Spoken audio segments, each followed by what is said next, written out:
Hello. Hello. Welcome back to Encut and welcome back to another amazing movie review. Today we actually have a special guest on the podcast. So you might be seeing this guest again in a couple episodes Yeah. for a quick interview with him, but we have the one and only Matthew Nash. Hey, how's it going? It's good to see you. For sure. So Are so we Matt, going to talk about deserts and sandworms and weird nose things? Yes. that's All the of it. short end of the Everything. story for sure. So Matt was our professor at Les University. We've mentioned them a couple of times in different episodes. And like I said, we just recorded an interview with him talking about Abaddon's Pit and a little bit of Walkaway and just his work in general as a director, as a filmmaker. And so stay tuned for One that. of my favorite things, because I'm a fan of the pod. I listen to the pod, obviously. And you guys, you talk about your own films, which, by the way, we're all super proud of your films and the success you're having, and they're getting festivals and awards. It's so great. I love when you guys talk about your student experience. I think you did a whole episode of Yeah. advice for students, and you were very good about not naming faculty or talking shit about faculty, pardon my language. Um, but I kept listening and I'm like, oh, I know who they're talking about. Oh, I know who that is. I know who that is. It's funny because it makes me laugh, but you guys are actually really respectful, which I do appreciate. But no, the faculty, we loved working with you. It was, I it mean, we was had a great time. Yeah, we So enjoyed our time. there's no yeah, Yeah. made so some great films, had some cool success. But we are here today to talk about a movie. yeah, so today we're Dune. talking about Dune, Mhm. as Matt mentioned, sandworms and nose things, and that was a weird thing. Still don't know how I feel about the nose thing. But we'll discuss that. We'll Yeah. get to that. So this is the second film in the duology as of now for Hmm. Dune. And this is obviously based on the book by Frank Herbert. I have never read the book. No, you I have them. plan They're right to. there. Matt, have you ever read the books? I read them like when I was in high school, and I Hmm. don't I don't really remember loving them. I just kind of Yeah. it was sort of like a if you're a nerd in high school, you kind of have to read Dune, Right. like listen to metal. Um, yeah, I don't really remember loving them. I remember them being really dense, just like lots of descriptions of Hmm. clothing and just like tedious politics and stuff. It was I Yeah. don't really remember loving it, but I mean, I'm looking at them right now, and the first one is really chunky. And if you Yeah. know anything about the books of Dune, is that there is a trilogy that people want to say it's the Mhm. Dune books, but in But there's reality, there is more. like 40 total, Mhm. something like that, which is like Yeah, the I might third be wrong, but son. didn't his son pick it up after he died or Yeah, someone So else? Like it keeps going. Yeah, like it's beating a dead horse. I have no idea if they're gonna plan Never. to make No. more. I I think have I only no I think idea. I only read one or two of them, but I've heard they get really weird like Mhm. later on. Yeah. I've Um, I've heard really bizarre things, and I wonder like just how far the movies are gonna go. Like if Yeah. they're just gonna stick with like the trilogy of the books, or they're gonna Hmm. continue. I'm assuming they're at least gonna make a Dune 3 just Yeah. because of the Finish the kind of trilogy. ambiguous ending we had here. well, But I that's the thing. I went into this thinking they were just making two movies. Hmm. You know, I just was I for whatever reason I was under the impression that it was like they'd done the first one and then this one, and the movie ended, and I turned to my wife and I was like, There's they're more. definitely making a third one, right? Like you're not ending it like that. Yeah. That's not. I mean, we'll get into it, but that ending, if they don't make a third one, that ending is not good. If I remember anything from Dune Part 1 is that I remember nothing because nothing happened. yeah. I rewatched, sorry to point at you. I rewatched Dune 1 on an airplane like right before Dune 2 came out. Okay. And and I remember liking Dune 1, but just kind of also being like, meh. Yeah. Um, there is 5 minutes of plot in 3 hours of movie. Like nothing Mhm. happened. Like it's pretty and whatever. But I was saying to someone like back in the 80s, we used to do sci-fi we, meaning the people who made them, and I would watch them. Like I think about like Buckaroo Banzai, right? Mhm. It's got like a big block of text at the beginning of the film that's like, we're in the future and Buckaroo Banzai is this, and we do this, and this is the bad guy, and then go. Like Mm. Dune 1 in the 80s would just be a block of text, and then Dune 2 would be the movie. Right. Yeah, Like exactly. very, very little happens in Dune 1. Um, but the other thing is like for me, the way that they broke up the story is actually the thing that I find the most challenging Hmm. Hmm. because Dune 1 could be a better movie, in my opinion. I'm not paid to write these things, like nobody's asking me. But if somebody came to me and was like, hey, Matt, where would you break this story? For me, Dune 1 should end when Paul Atreides rides a sandworm for the first time, right? Yeah, I Like can agree that's with the that. first moment that we see him like using his power. It's very much like in Star Wars, Luke Skywalker's an idiot, and then he gets a little, and then at the end of the first Star Wars movie, he gets just enough control over the Force to like blow up the Death Star, right? Like the first movie is about Paul Atreides, you know, sort of coming into his own. His family gets murdered, and then he's off in the desert, and like we're just starting to see the hints of what he could do with his power, and then it ends. Just they wander Yeah, I off mean, into it the feels desert. like there is a MacGuffin that we just never get. Like we're just Yeah, working towards getting this MacGuffin, but it's just you don't get it till like but like a if the movie later. first Yeah. 15 minutes of Dune 2 was moved into Dune 1, and we see Paul Mhm. Atreides show this little hint of the fact that he's going to become something special, Yeah. Mhm. and then film 2 is him building that power, building that like building back into the leader that he's supposed to be, and then eventually going back and taking over Yeah. the city and the power that he's owed, air quotes, Mhm. right? Like those are two very watchable movies. But this one feels like they spend the first 20 minutes wrapping up the first movie before they start the second movie. Yeah. Uh, I mean, it's now, fair to say that we didn't enjoy Dune Part 1. But then Dune Part 2, I was, oh, I that just fell was in love with the movie that when was I was one of the watching it. best movie theater Yeah. experiences. We watched it yeah. in a IMAX, hmm and the vibrations that you will feel, it was just The so sound, the breathtaking. sound was I so, think I saw it in like the Dolby theater kind of thing with Mm, the bass kickers on the floor. Yeah, no, Dune 2 is definitely the better movie by yeah. far. yeah. Um, like hot take, but I don't know that you need to watch Dune 1 to get Dune 2. I don't think so either, because I Yeah. actually, like I said, I don't remember much of Dune Part 1. And there were a couple things like, oh, this one guy died in the first movie, or this characters that we don't have with us anymore. But they dwell on that very little, to the point that you don't even care about the fact that that ever happened. And then you move into Paul Atreides right away and And getting you his learn power. so much more about like the bad guys in this Yeah. movie anyways, that you don't really need all the backstory from the first one to even understand their motives. You just understand a lot more about them here. Yeah. But I then mean, moving it's on a to a third one, you definitely want to watch the second Right. one, because the second one is where all the meat is at. Mhm. well, yeah. I mean, this is also Dune 2. I mean, if they do a trilogy, right? Dune 2 is going to be the Empire Strikes Back Mhm. of the movies, and Empire Strikes Back is the best of the original Star Wars trilogy, even though it ends kind of on a downer and with an incomplete story, which Mhm. is how Dune 2 ends. Yeah. Um, we gotta talk about that ending, by the way. Um, I thought it was solid. oh yeah, of course, but it like again, there has to be a sequel. Like they Yeah. just set up a whole new storyline in the last like 8 minutes of the film. It's Right. definitely Like, a movie. It's a definitely an ending that sets up a sequel. Mhm. And the sequel, you can definitely tell that it's like war. yeah. More- Well, I don't know how your audience feels about spoilers, but they're gonna get some. So, Oh no, um, these reviews are full of They spoilers. should have watched it by now. oh, yeah. Because the ending is the whole two movies. The trend, Paul Atreides, played by Timothy Chalamet, uh, uh, his family takes over Arrakis from the Harkonnens, and then there's a betrayal, and the Harkonnens attack and kill his whole family and everything, and he's alone in the desert of Arrakis, with the what are the people called? Fremen. The Fremen, thank you. Um, and so Javier Bardem and Zendaya. Is it Zendaya? Zendaya? I'm gonna I'll go say Zendaya. Zendaya. Yeah. Yeah.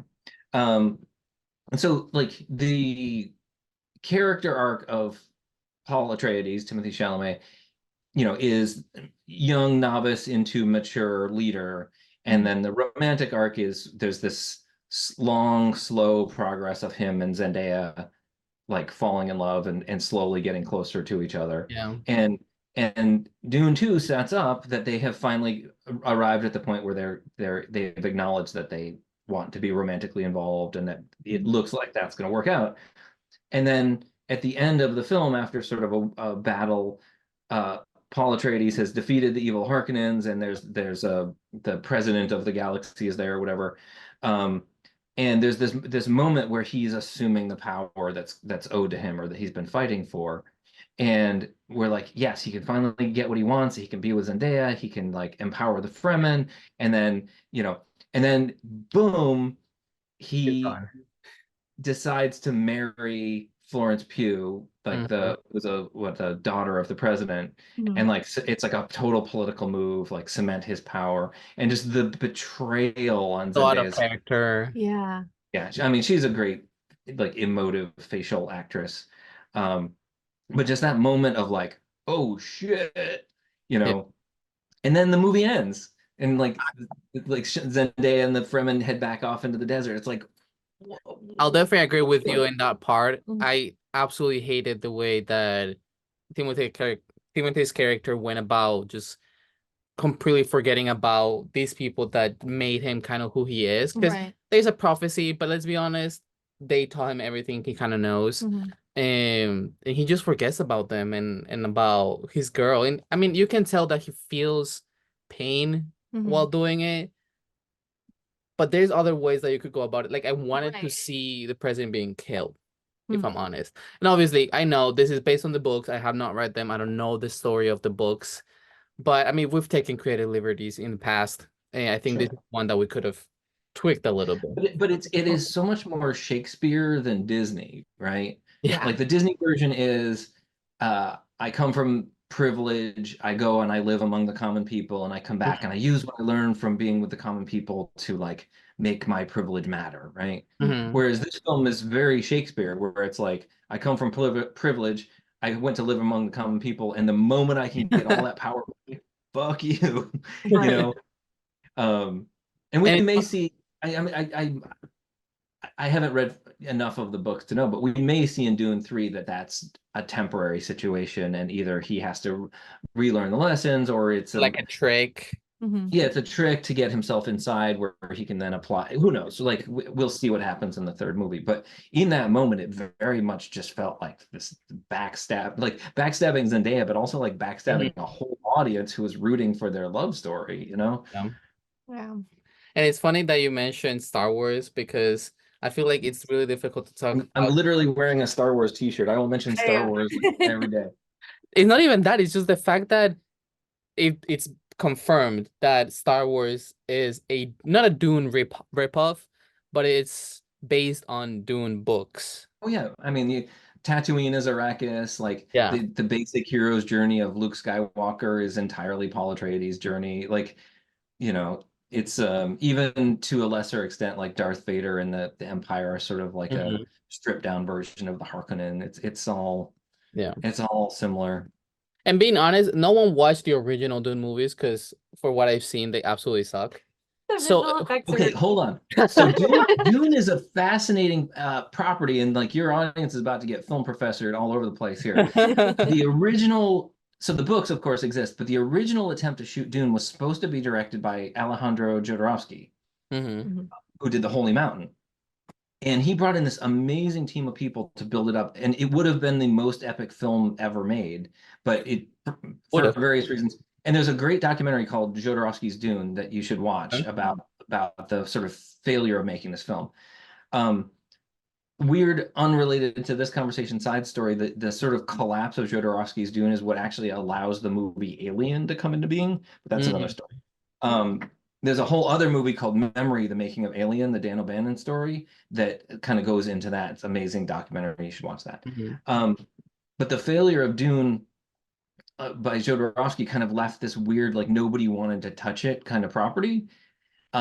So they end up giving it to the weirdo guy who made the film about the guy with the little chicken baby and the lady in the radiator, David Lynch, right? Who at the time hadn't done Twin Peaks, he hadn't done Blue Velvet, like he'd barely, he'd done a couple like indie things. And David Lynch just went weird with it, but also he only had like a small budget and basically one movie to tell the whole Dune story. Mm. And it's the 80s, and he's working with Sting and Kyle MacLachlan, this crazy cast. It is not a good movie, and it's not a good version of Dune, Hmm. but it's a great example of David Lynch trying to figure out how to make a Hollywood film. Mm. Um, there's some wonderfully weird moments in that film, but it's not good. Yeah, I mean, it's the same thing as the original Planet of the Apes or the 2001 Planet of Mm. the Apes. It's like it just doesn't excuse the visual effect. It just doesn't. Just the ape But to suits. my point, Mm. so no one watched that. And now we're watching the Dune movies, the newer ones, the ones that are huge budget and can actually stand to the books and what is written in the books. And everyone's like, wait a second, this is ripping off Star Wars. Yeah, no, it's the other way around. Right. Which I just find super interesting. Yeah. Yeah. Oh yeah. There's just so much about this film that people can find kind of controversial, and it's Mhm. not even with how the film was made. I find that a lot of what I find is just in the story itself. A lot of people not knowing like what the author was like inspired by. So like the whole Holy War, where it's like a white boy going into like a community of color and Yeah. sort of being their leader. I find that a lot of people are kind of angry about that plot when in reality, like it was based off of like real things that have happened here and real cultures that have happened here.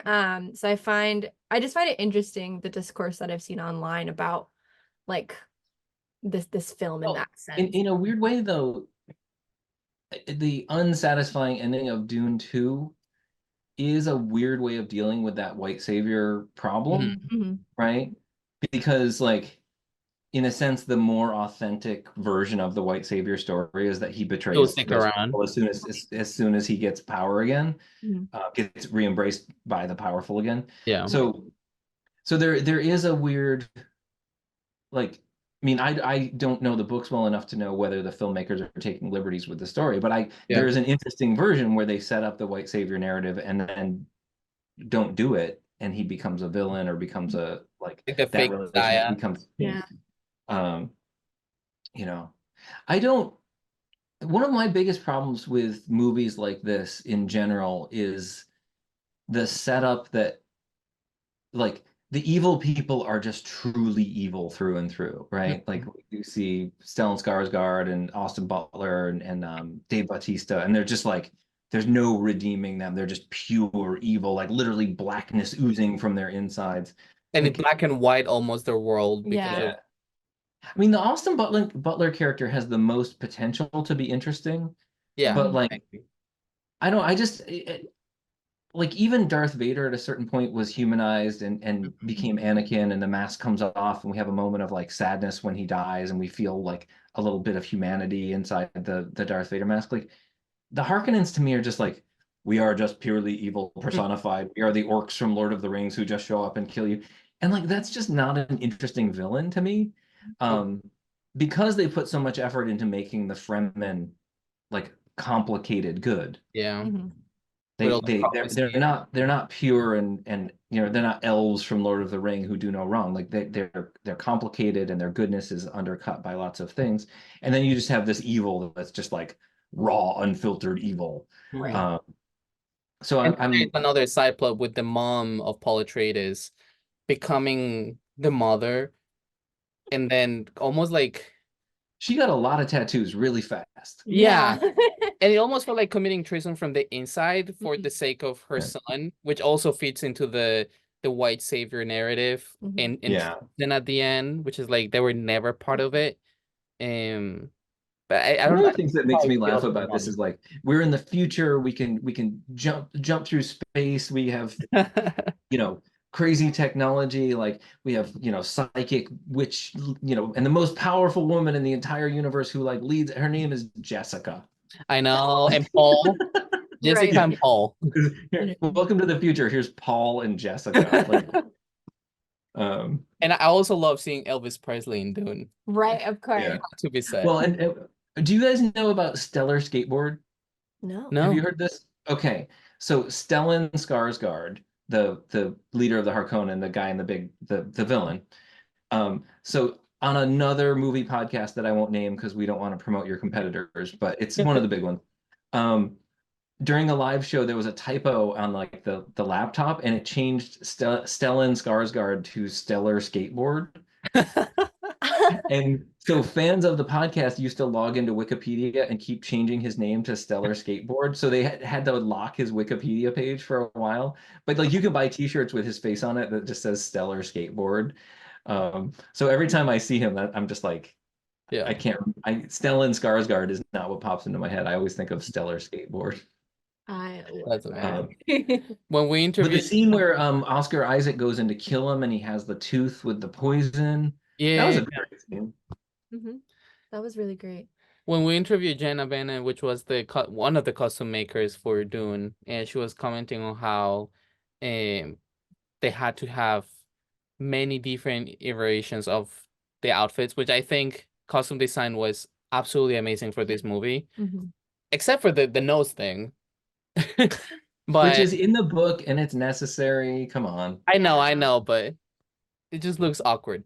I agree. But because they were actually like sliding down the hill and just doing things that naturally rip up the costumes. Mhm. So it's just interesting to learn how the costume design not only has to account for designing the look of it, but designing the fact that this is gonna be a lot of wear and tear. Mhm.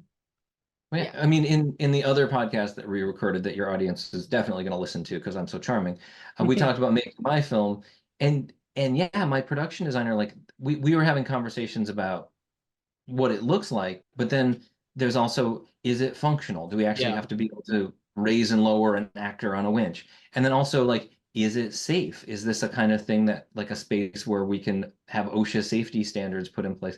So it's like the folks who do this stuff all the time are always talking on a number of levels, right? Like, what is the costume? What is the action? How durable does it have to be? Like, though they're factoring in so many different things that like amateur filmmakers or people who are new to this just don't even know to think about. But like it's really impressive to me when you work with industry professionals. Like they're consistently thinking on so many levels all at Mhm. once. And I can just only imagine the amount of work that went in pre-production for Dune, Yeah. because people go to the movies and they're like, "Oh, they just shot this movie and then they edit it and then we have it."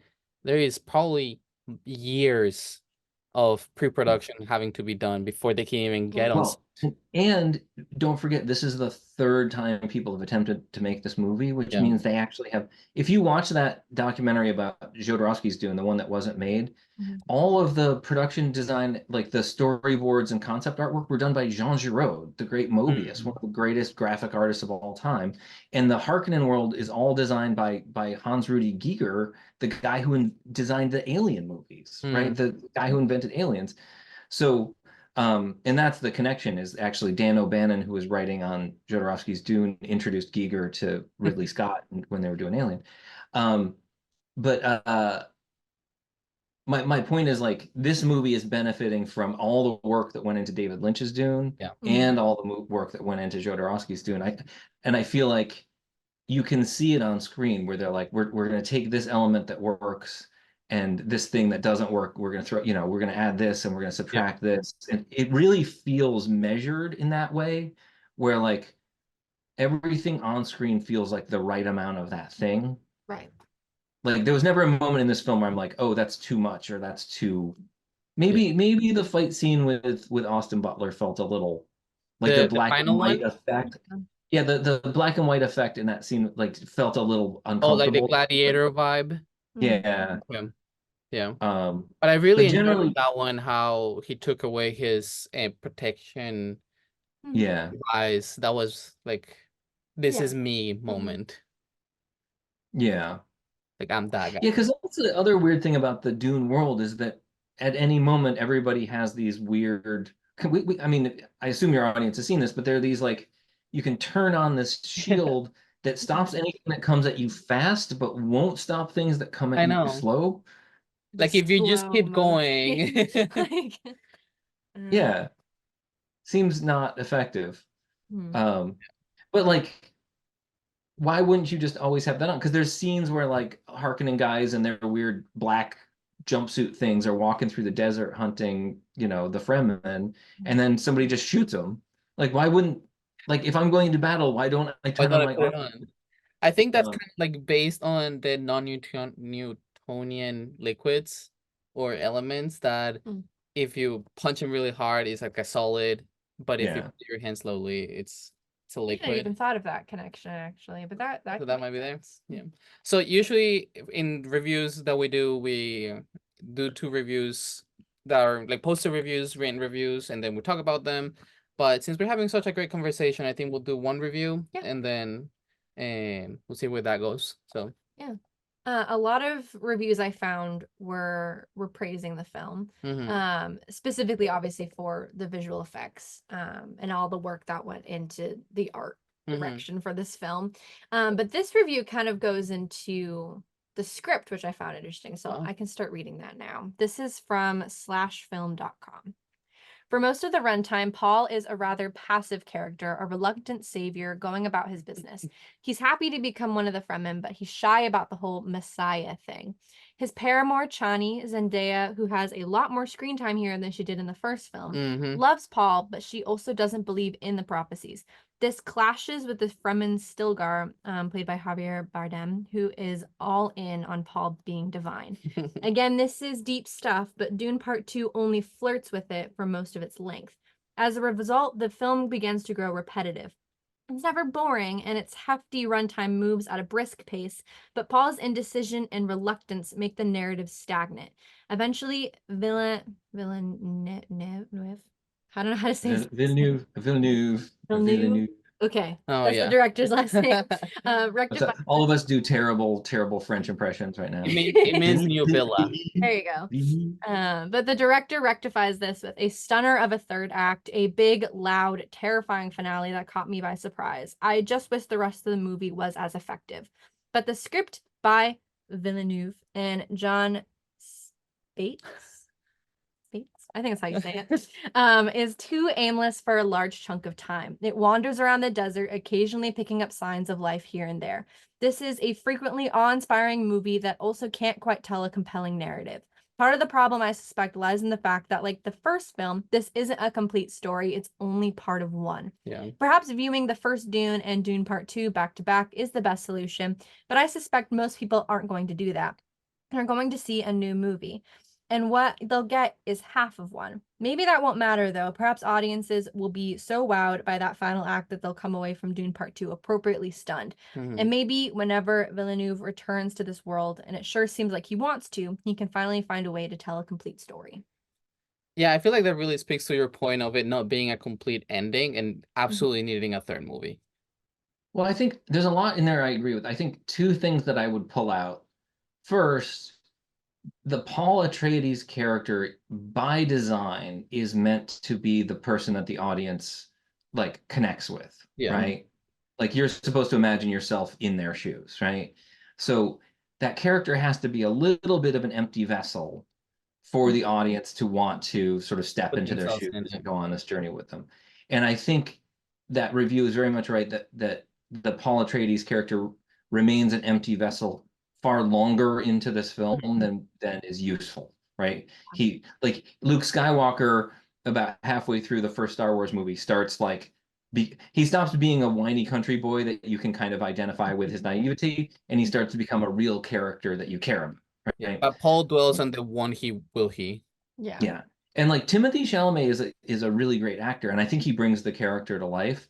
But there are long stretches where I don't feel him becoming a character. I feel like he's still supposed to be this empty vessel that brings me along into the story. And given that we're halfway through the second film in what might be a series, that seems way too late for me not to have a real clear picture of who he is and what he wants. And then what it fails to do, there's not enough time taken in this film to set up the betrayal at the end, right?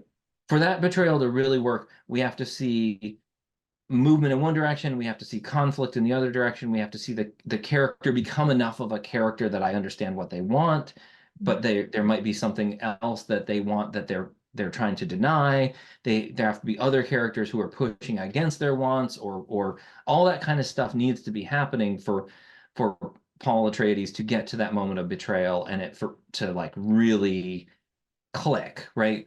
Um, audience, like the weirdest thing about making a movie is that audiences like to have figured it out before Yeah. you get there.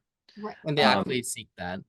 yeah, and like audiences love it when, like, if there's a moment of that betrayal at the end with Florence Pugh, like half the people in the room want to be like, I saw that coming, right? Or I thought that was going to happen, but I didn't think he'd have the guts to do it, or whatever. This film never does enough setup to get us there. And I enjoyed this movie very much, but I agree. The reason I started off this whole conversation talking about that ending is it was a big like, what? Because the character development hadn't created the tension that made that ending make sense to me.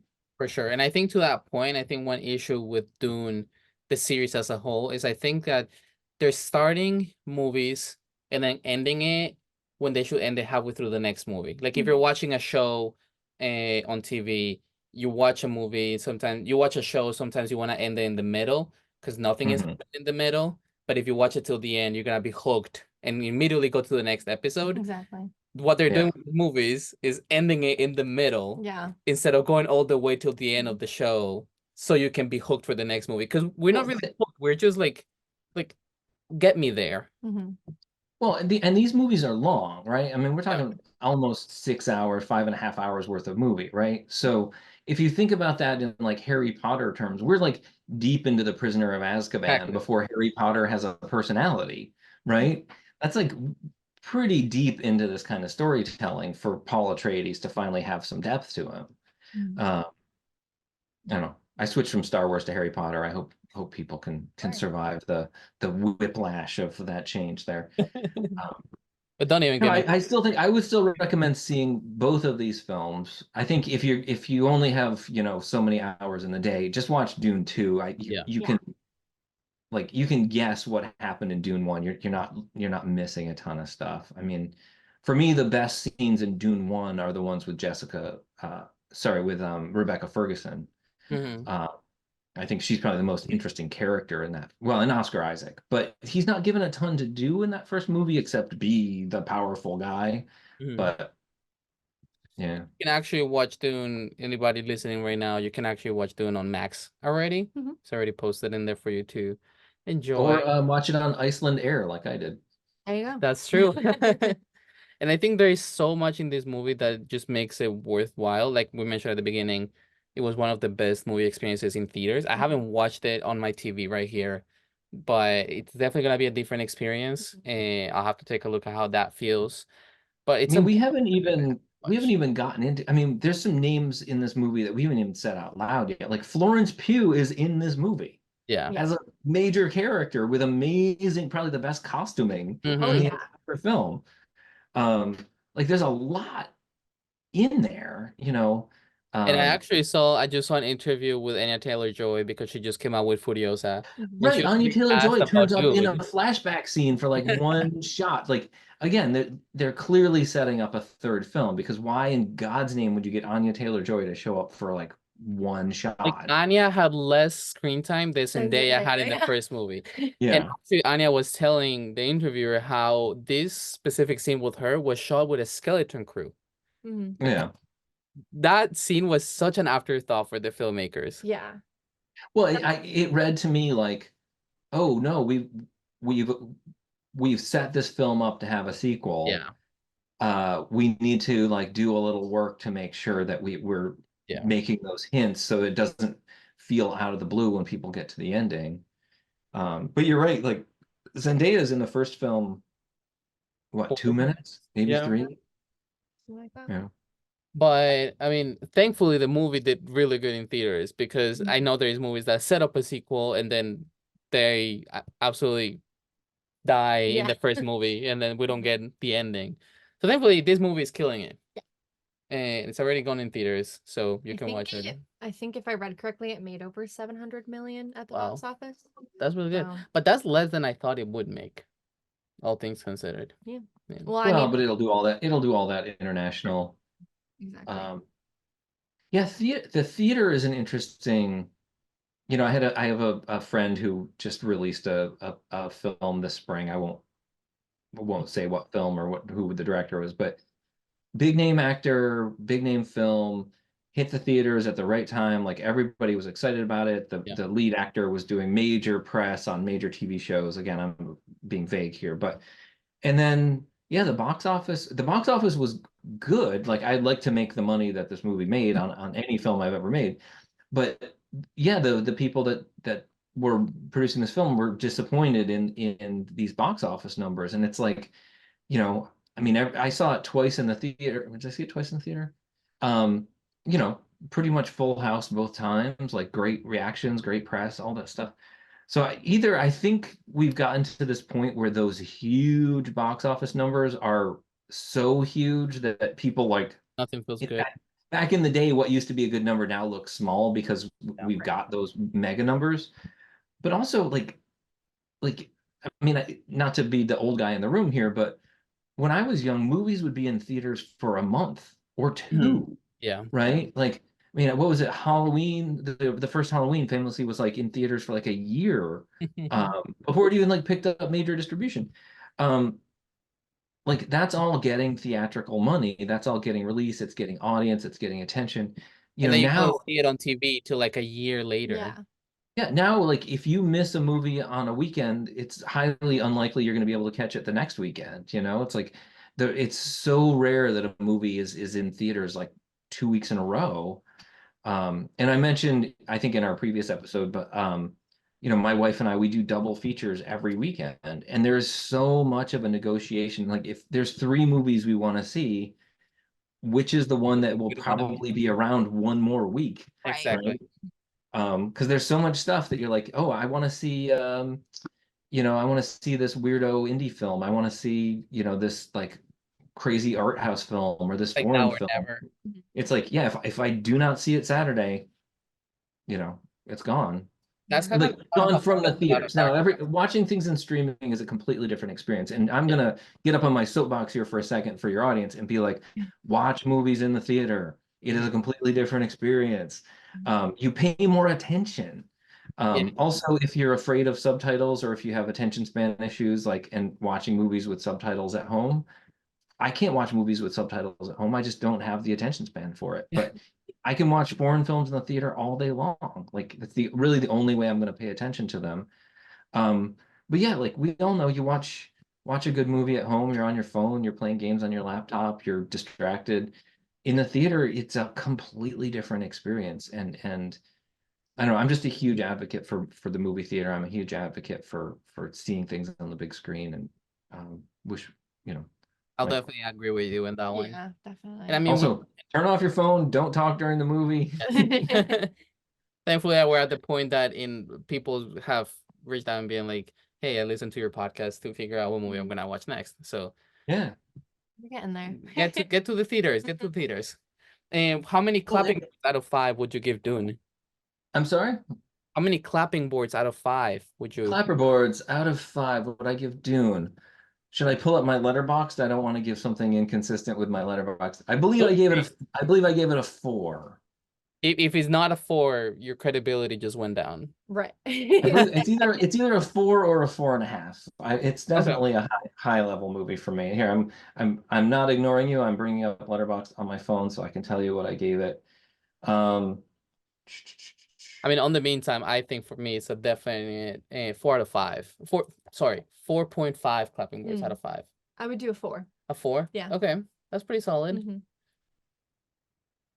Let's see. I believe I gave it a 4.5. There you So, go. oh, sorry, no, 4. I gave it a clean 4. Perfect. Sorry, I was looking at my phone. What did you guys give it? I'm sorry to be a I give bad it a punch. 4.5. And I 4.5. 4. Yeah. That's about right. A 5 is hard to earn. I rarely give 5s, but I feel like the 1.5 I've given is Babylon. Yeah. I don't know if you've seen Babylon. I enjoyed Babylon, Damien Chazelle, sort of Mhm. history of cinema, that opening epic party orgy Oh, yeah. scene. Actually, my favorite scene in that film, scenes plural in that film, are that awkward moment when they suddenly have sound on set and everybody's like, Yes. and they cannot nail the performance and the so much technical problems with the audio. And I'm just like, as a filmmaker, this speaks to me, you know. That's why we gave it a 5. I think It's so- majority of the film we were like, this is exactly what we experienced. But anyways, Matt, where can people follow you? I'm I'm on Instagram. My production company is the company is called 454 Productions. On Instagram, we are PROD 454 Actions. My personal social is say Matt Nash really fast on Instagram because that's what everybody does. My website is 454productions.com, where you can watch tons of short films for free. You can watch my YouTube channel where my wife and I hiked coast to coast across England. You can listen to my music podcast, and links where you can watch all 3 of my feature films on various platforms, plus trailers and info and behind the scenes and cool stories and stuff like that. So that's 454productions.com. Otherwise, you know, you can find me over at Leslie University, spending quality time with awesome film students like these two. Well, you've graduated, but Yep. the next generation of talented filmmakers. For sure. So thank you for having me on your show. This was great. Yeah, thank you so much, Matt. It was amazing having you on the podcast. Hopefully we can have you over for your next projects and for more movie reviews. Yeah, you know, we'll you guys make more movies and we'll come celebrate them. I will try to make more movies. We can celebrate them. Definitely. And yeah, this was a great time. Thank you so much for having me. Thank you. Thank you. That being said, you guys can follow us on Instagram as NCOT the podcast. You can also follow us on YouTube as That Film Couple for the recording of this podcast, as well as many other fun stuff. If you're right now on YouTube, you might want to find us on any podcast platform as NCOT !. You can also follow us on Twitch as SebasParra1K, and you can follow us on TikTok for short form content at That Film Couple. And last but not least, you can follow me on Instagram as sebi.mp4. You can follow me at caitlin.mp4. Thank you so much for being here one more time, and we'll see you in the next one. And cut.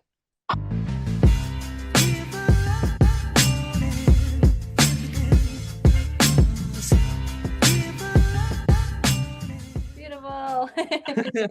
Awesome.